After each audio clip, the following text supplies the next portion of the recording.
Welcome to ATB TV. I'm Darren Dance here with Peter Morganti. Welcome to 2021, Pete. You're back from your 28-week leave. 28 weeks. And you're looking very refreshed and very enthusiastic. Unshaven and enthusiastic. It's got better as the days are unfolded.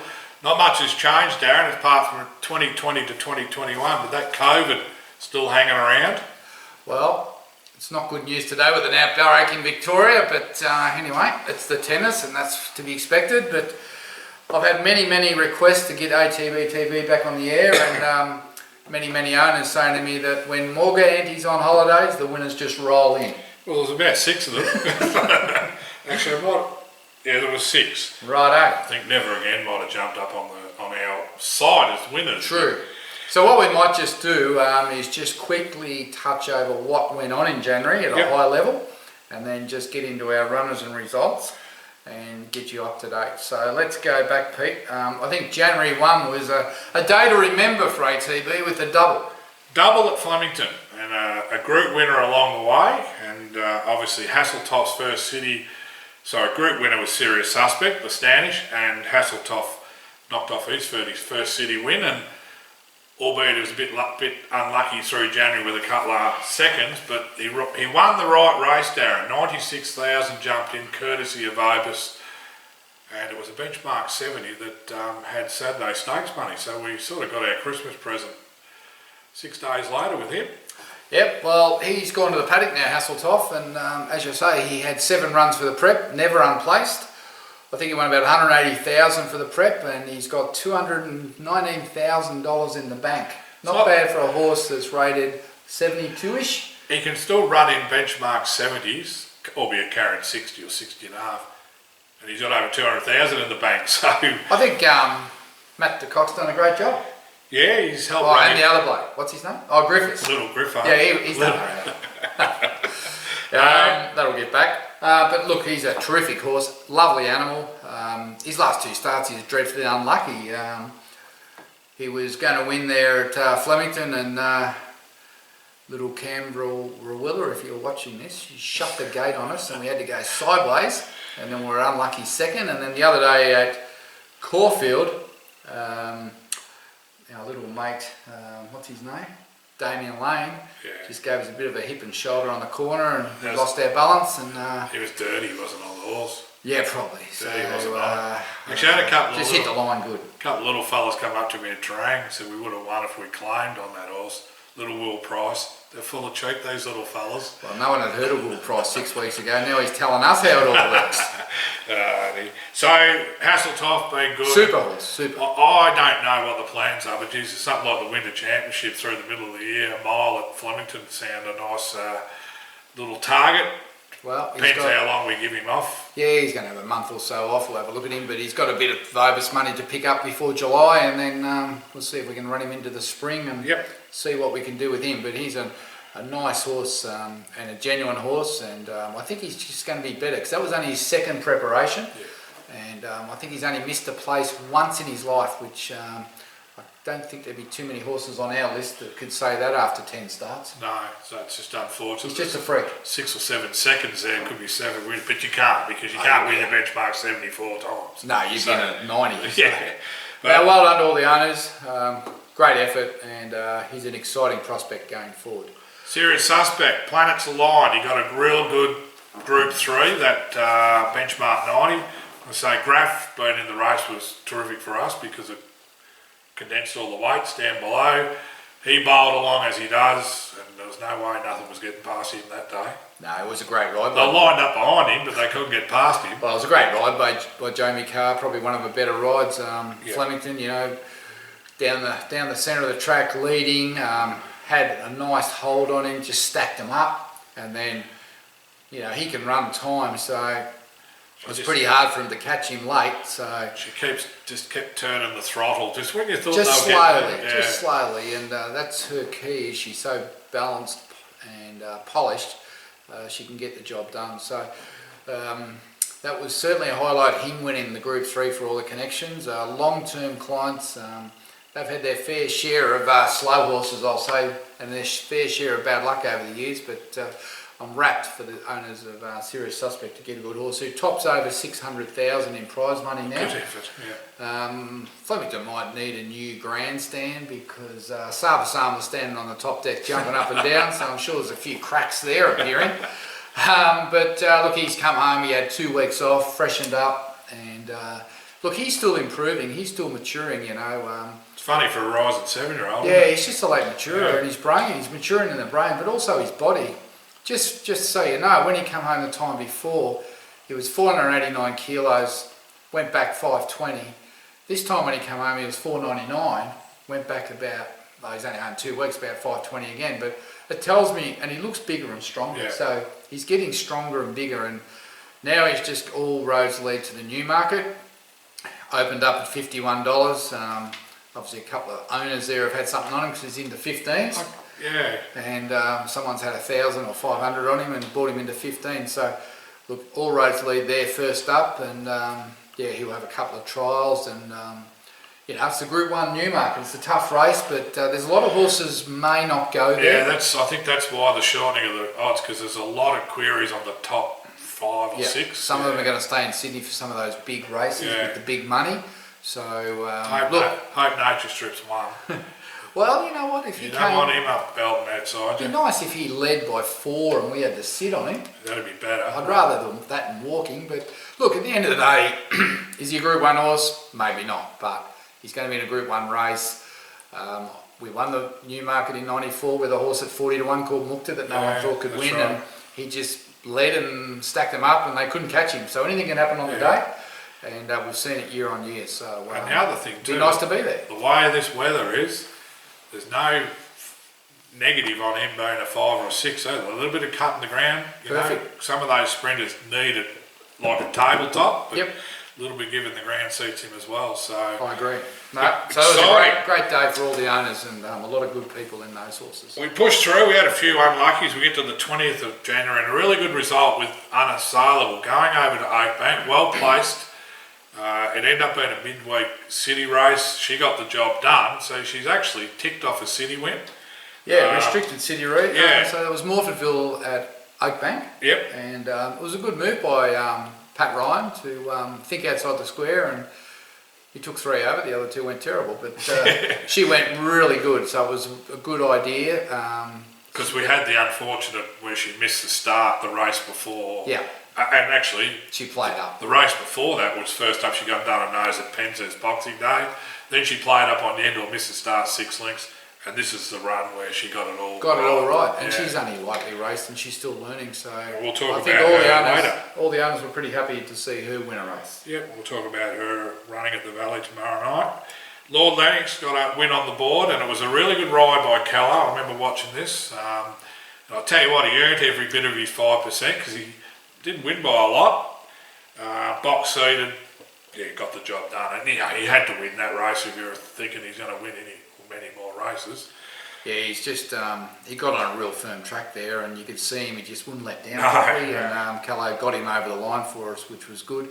But yeah, he had the good run, and he was never going to win, but then just won the last bound, so thank God for that. But yeah, he's probably a real wet track horse, that horse, so I'm not sure where he goes next, but at some point we need to get him on some wet tracks, because that's where his best form is. If we can hold together and get to some sort of part of the autumn or late autumn, there can be he can win a midweek.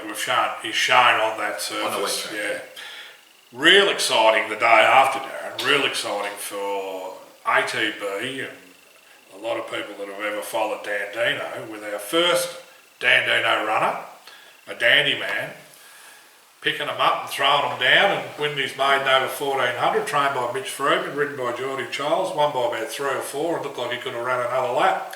Magnificent looking horse, isn't he? He's the stamp. He's a big black beast, and well done to Mitch Freeman. He's done a good job with this horse, a dandy man, and as you know, we've got 7 or 8 of the breed in work, and it's been a long time getting him to the track. 3.5 years. Yeah, but this boy's always shown plenty, and he's had one of our mares, which makes it more special for the breeders and the owners. So, yeah, he won really well, and he looks like, I think it was definitely Dandino's first winner.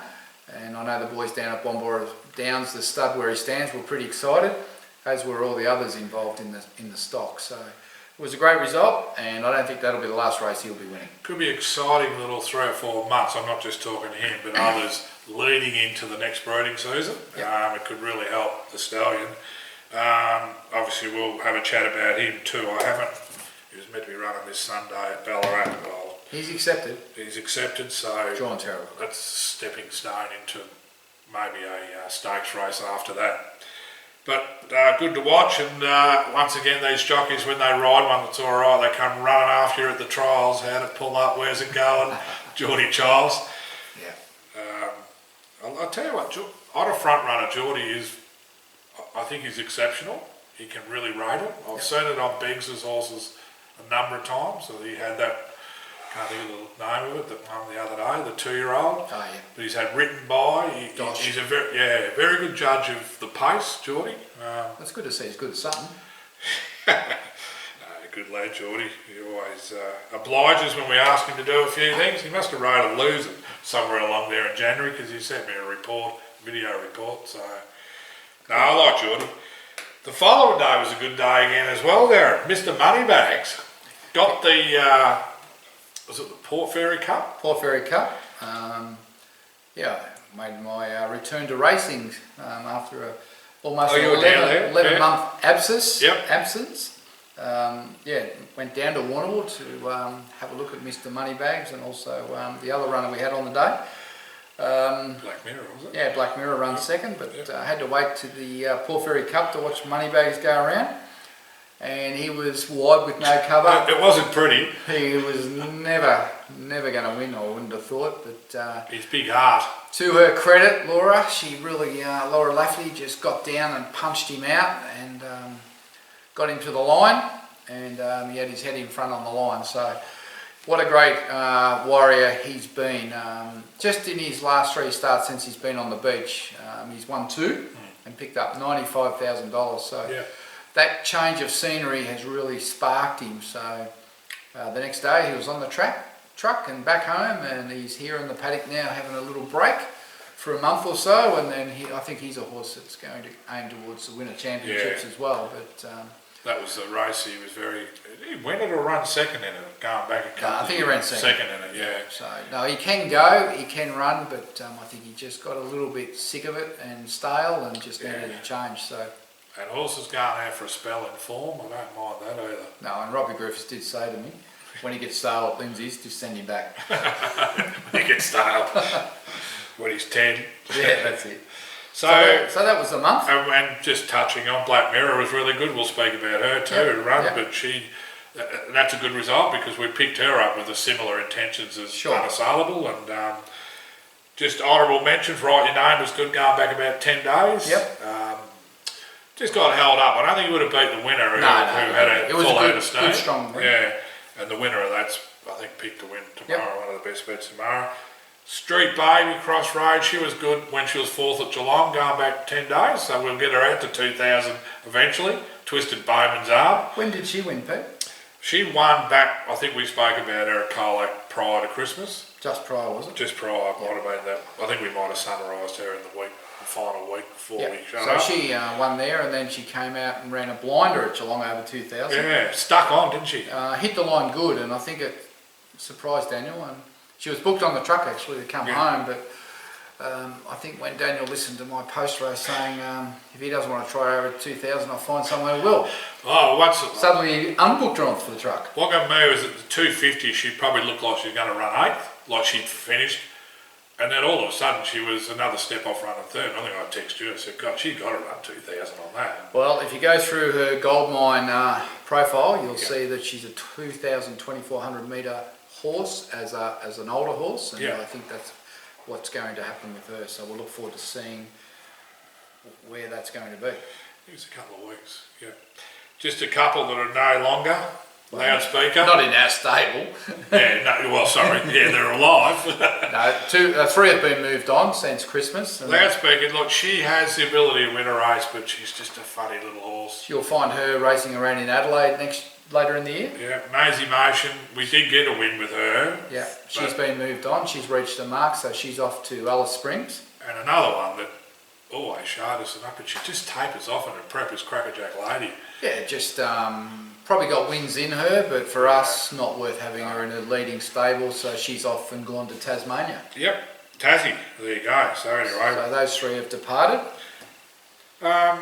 So that, now we can just roll into a bit of last week, if you like, before we talk about this week. I know we go back to the Australian Caulfield, but we spoke about Write Your Name, which was good. We had Madam Mischief first up with Pat Ryan. Now, I don't know how and Pat was the same, it was hard to assess that race because they all basically held their ground. I'm not sure whether she was in the right spot on the rail. She ran 7th, but she's only beaten here to the window. Yeah, she wasn't beaten far, but I think her next run will tell us. That's tomorrow night, so we can talk about that. Never Again, the Clint McDonald horse that we got some ownership in. Same situation out the back where you didn't want to be and we're just never in the race. No, it didn't handle the ground. Just didn't handle the ground. It rained heavy and he was all at sea there. So we'll just have to wait to the Shaftesbury Avenue for him and hopefully get a firm track. Yep, we spoke about Street's Baby. That was the 4th. Road to Fate was just a run at Pakenham last Thursday. Yeah, no longer in Road to Fate, so you can cross him off the list. So they can go, and we spoke about Hasseltoft's unlucky second. It all unfolded at the start basically because we probably wanted to be in front of Damien Lane. If you are, you win it. We're behind him, and as much as we're taking ground off him, he was just two more bounds. Two more bounds, we win. He knew when to go, and I mean that interference from the Hayes horse, no one knew that was going to happen, but. No. So that was that. So now, going forward, we've got runners today, Darren. Have we? We have. Who would that be? Well, someone stayed in Rotorua, which is running at Kilmore. Oh, yes. We're still part of that, or is it just a few others? Got a share in that, Phil and I. So just given that we own the mare, and Logan McGill's a good young guy. So terrific young trainer. We thought we'd just give him show a bit of support there and stayed in Rotorua. So we'll see what happens today. He's first up run over 1,000 at Camperdown. I don't think he saw where they went. But, and he actually got beaten for in the end, but he was under the pump from 900 out, over 1,000. It was Camperdown. Yeah, out to 1,200 at Kilmore today. That's a bit of a testing track, so it'll be interesting to see. He's drawn 11, young Willeron, Campbell. And an Irishman's back after a freshen up. Now, you've got a lot of ability, this horse, but I think the stable are a little bit concerned that him out the front bowling along all the time for his long-term future is probably not the best way to go. So he's got a crossover noseband on. He's been freshened up back to 1,400.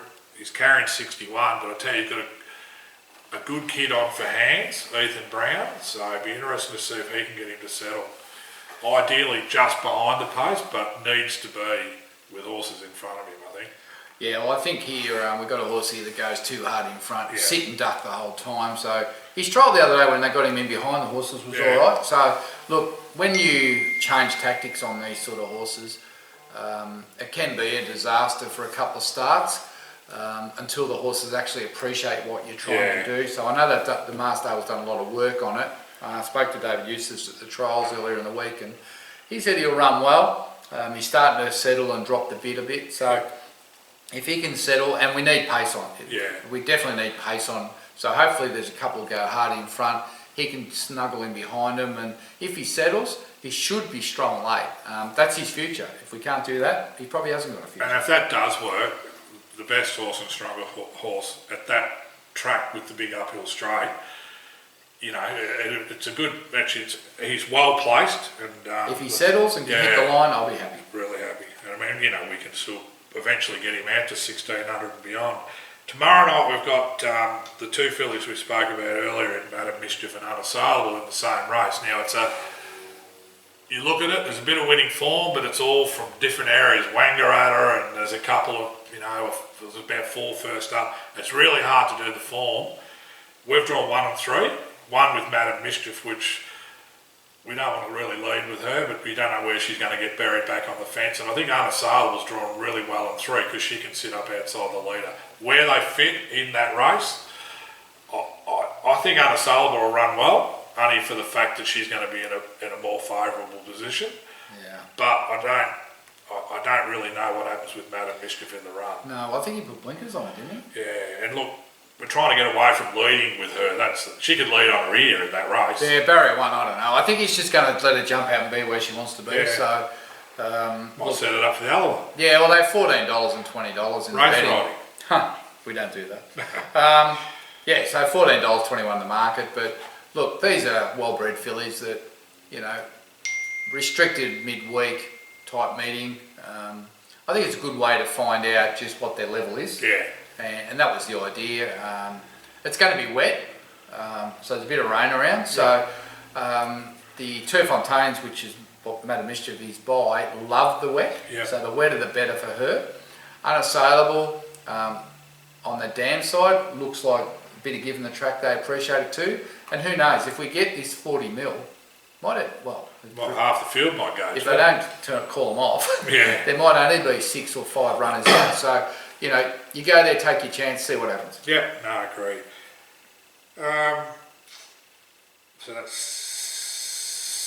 that's Friday. So nothing Saturday. I might go to Warrnambool tomorrow and have a look at Black Mirror. I've got her written down there, Darren. Why haven't I got? Have I got her written down? No, you haven't. no, I've made one mistake first up. I must have wrote it somewhere because I know she's over 1400. There. 1400, second up. She was terrific first up behind a real smart wild horse. Gave them all a start. Yep. Beat everything home, apart from the winner, which had a crazy run up front, and obviously has good ability. Out of 1400. Never raced over 1100 before. Pre-race, Pat said to me, if she can beat 200, we'll be going well. At the 200, I thought she was going to win. I'm thinking, haven't had a cent on this. And it's flown home run second, so, you know, we're all doing cartwheels. Everyone's really happy. It was impressive. Hadn't had a trial.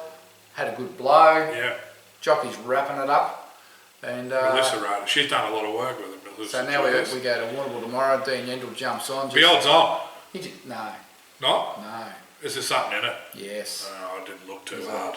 I think there's an unraced horse there that I think they paid as a yearling around between 300,000 and 400,000 for it. Trained by Archie Alexander. Oh, I did see that. Only first tapping. Yes. So the fixed odds done up. But I was like you. I thought she would be very short, but I think she'll be kept very safe. She'll be second pick. It might be just $3 each or 2 or something. But outside those two, they look to have the rest covered. So look, she's one we bought online. We've gone to the races 6 weeks later. She's run second.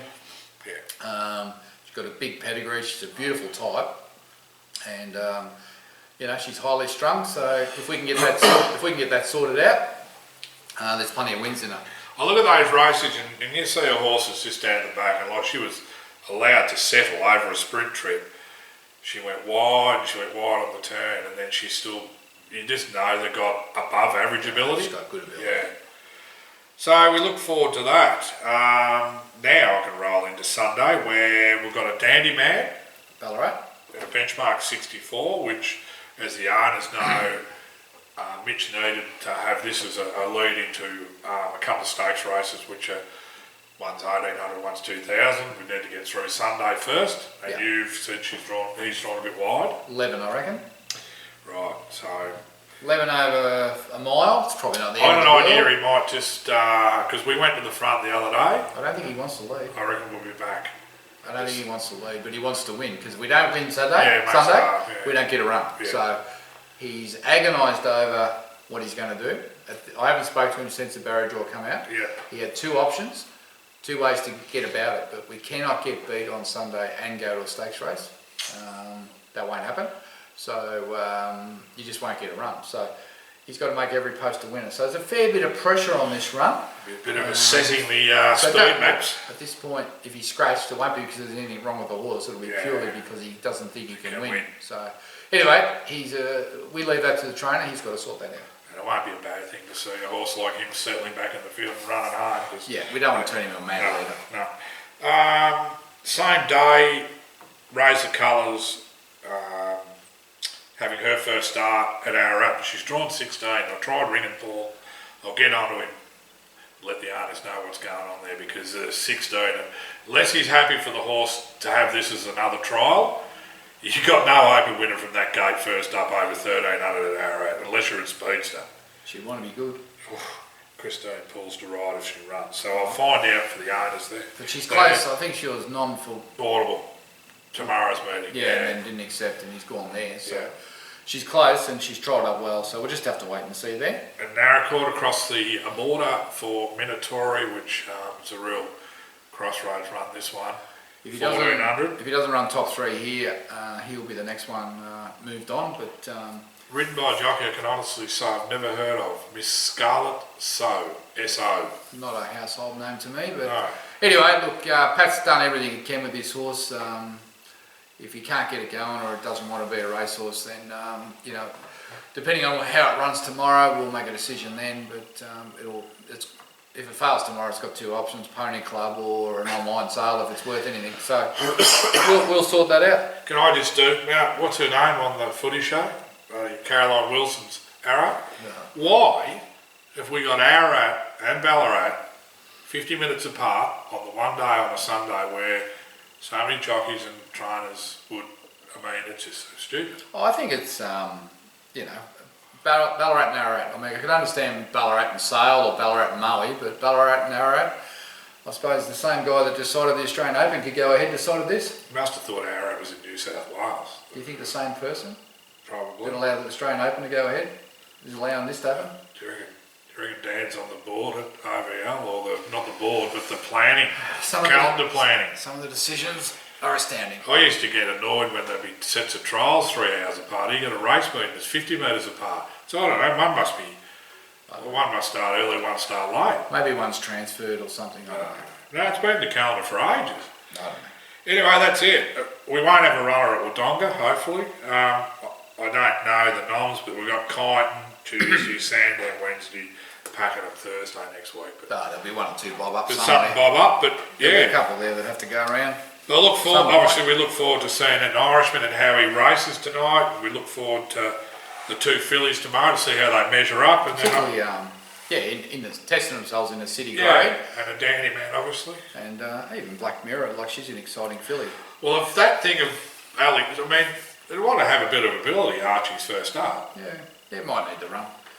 But one thing I can say is when we buy these fillies second hand off the Inglis or Bloodstock or Gavel House, what we are looking to do is to win races with them. So to either, you know, win their maiden and then tick off a city win and enhance you know, dream on that we might win some black type. But typically we're buying well-bred fillies that can gallop, that maybe just need the beach. Yeah. That's the niche we've looked at, and we'll continue to invest in those sort of horses. And we know we won't get it right all the time, but we do need to move horses on that are costing you a lot of money, that are not returning.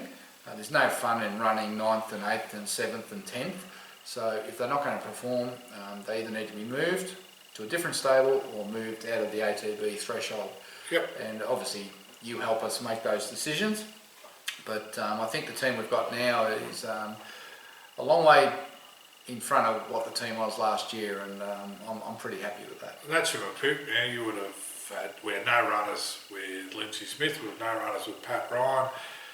Like I said, we've invested online, and another one there, the trial during the week, that looks like he's come along nicely, is our Waterville Cup horse, Naval Warfare. Trial real well. Yeah, could kick off in the Carlo Cup. Yep. Which is Sunday week, so yeah, well, I think we've ticked a lot of boxes, and look, full credit to Pat Ryan, who's turned some, I say nasty little fillies, but he's done a good job. Stirry little fillies, and I think he said very early he's good with them, and it's showing out. He probably shouldn't have said that to me. No. Because that's what he's going to get. Yeah. Anyway, it's a bit of fun. It's been a good pick-up, Lindsay Smith and Pat Ryan down there, but we haven't forgotten Beetroot and Daniel Bowman and all the boys. Yeah, you know, there's a whole team of good trainers down there. Simon Wild keeps looking at me, asking me when's the truck coming to his farm. You would have found it interesting there on Tuesday at the trials as you come down that because I had a few, the bosses around today, what's going on here, and it's amazing. Like, you talk about centres, and we talk about Ballarat, we talk about Cranbourne and Pakenham, a big centre. It's a big centre down there. 16 set of trials, 9 in a trial, and some of the names and the horses, and you know, it's a big part of Victorian racing down there. Yep. Huge pup. And they're just a good bunch of people. Yeah, they all work together. And yes, no, they were all sussing me out to see what group horse I had there. You what know, I'd come to look at. Yeah, the richest bloke down. You know who the richest bloke down that area is? Troy Bird. Have to be, wouldn't he? Troy Bird. Carting all their horses around. Yeah, well, he's got the best horsepower. Horsepower, yeah. He never gets beat. Look. Talking about Bowman. Yes. And talking about this. Next week, or tomorrow actually, Friday, mate. I don't know when this is going out. But Yeah, tomorrow. That's my aim. so we're going to send out a promo on a yearling we have by Jukebox out of one of our mares, Wanted Diva, and we're going to highlight to you why you should get involved. She's a pretty exciting filly, and I want you to take particular notice of the mating and how we've mated that mare to that stand. And we'll show you a comparison with the mating we did on Hasseltoff a couple of years ago to send the mare to Turaktoff and bred Hasseltoff, which obviously out of about 10 starts has won 218,000. I think this mating on the Jukebox Wanted Diva is potentially a stronger mating. Jukebox, if you remember, was a very good 2-year-old, was scratched out of the Blue Diamond on vet's advice that morning, and Keramar told me in Sydney that if he had a run, he would have won. And then we had the mare who was a multiple winner at 2, so this horse should go early, but I'm not going to say a lot more. Have a look at the ad tomorrow.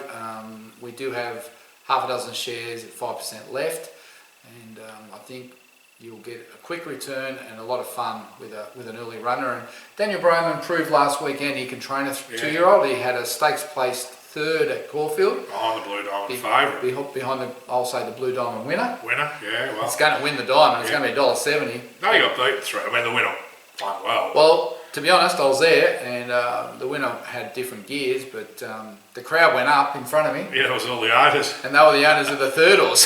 So we thought, hang on, this is owned by a sheep, this horse. What are these blokes doing? They had a good bet. Not only is it just having a 2-year-old, the 2-year-old race, it was well thought out by Daniel because he's ticked the fillies stakes placed thing, and she's out in the paddock now. She's worth 200 grand. She jarred up. The first couple of starts were on soft ground. She got there on a firm, and she got shinsled. And there's nothing to say. The same sort of arrangement can't happen with this horse because you do get some light 2-year-old races, but at the end of the day, if you're ticking off stakes wins or placings, that's what it's all about with these fillies. And to compliment what Ma said about Jukebox, if he'd run in the Dom, he actually come out as a 3-year-old, won the main stakes. Yeah, so he carried on into his 3-year-old years. It was a good mating, so stay tuned for that. Well, I'm going to wrap it up there. Glad to be back. Looking forward to a good 2021. Looking forward to getting to the races. Today's news that hopefully it's just a little pothole in the road, but we want to get back to the races. We want to get to the tie-ups. We want to be able to go to the trials. We want to keep doing what we're doing, but the Manning Yard might be just a few months away until everyone gets vaccinated. But at the end of the day, you know, racing's in our blood. It's coming up to the Autumn Carnival. We've got a lot to look forward to with a lot of horses. So all the best for this year. Thanks for your support, and we'll be back next week. Peter? Go Dandy. See you guys.